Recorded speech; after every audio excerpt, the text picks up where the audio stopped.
Hello Wildcats, this is Mrs. Steele here with our nightly reading. Tonight I'm reading to you the story of Ferdinand by Monroe Leaf. Once upon a time in Spain, there was a little bull and his name was Ferdinand. All the other little bulls he lived with would run and jump and butt their heads together. But not Ferdinand. He liked to sit just quietly and smell the flowers. He had a favorite spot out in the pasture under a cork tree. It was his favorite tree, and he would sit in its shade all day and smell the flowers. Sometimes his mother, who was a cow, would worry about him. She was afraid he would be lonesome all by himself. "Why don't you run and play with the other little bulls and skip and butt your head?" she would say. But Ferdinand would shake his head. "I like it better here, where I can just sit quietly and smell the flowers." His mother saw that he was not lonesome, and because she was an understanding mother, even though she was a cow, she would let him just sit there and be happy. As the years went by, Ferdinand grew and grew until he was very big and strong. All the other bulls who had grown up with him in the same pasture would fight each other all day.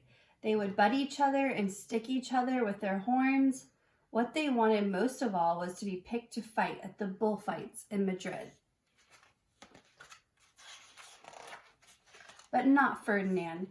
He still liked to sit just quietly under the cork tree and smell the flowers. One day, 5 men came in very funny hats to pick the biggest, fastest, roughest bull to fight in the bullfights in Madrid. All the other bulls ran around snorting and butting, leaping and jumping, so the men would think that they were very strong and fierce and pick them. Ferdinand knew that they wouldn't pick him, and he didn't care, so he went out to his favorite cork tree to sit down. He didn't look where he was sitting, and instead of sitting on the nice cool grass in the shade, he sat on a bumblebee. Well, if you were a bumblebee and a bull sat on you, what would you do? You would sting him, and that's just what this bee did to Ferdinand. Wow, did it hurt?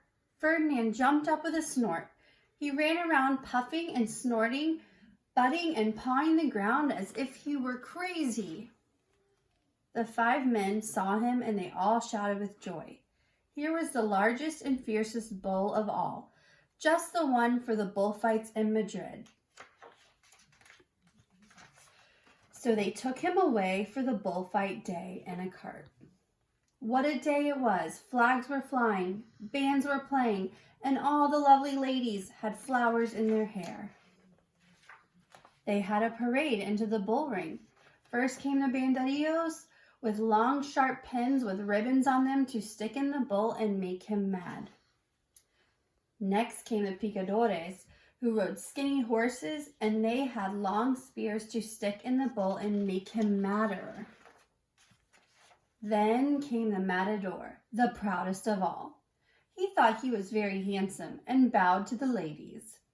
He had a red cape and a sword and was supposed to stick the bull last of all. Then came the bull, and you know who that was, don't you? Ferdinand. They called him Ferdinand the Fierce, and all the banderillos were afraid of him, and the picadores were afraid of him, and the matador was scared stiff. Ferdinand ran to the middle of the ring, and everyone shouted and clapped, because they thought he was going to fight fiercely and butt and snort and stick his horns around. But not Ferdinand. When he got to the middle of the ring, he saw the flowers in all the lovely ladies' hair, and he just sat down quietly and smelled. He wouldn't fight and be fierce, no matter what they did. He just sat and smelled. And the banderillos were mad, and the picadores were madder, and the matador was so mad he cried, because he couldn't show off with his cape and sword. So they had to take Ferdinand home. And for all I know, he is sitting there still, under his favorite cork tree, smelling the flowers just quietly. He is very happy. The end.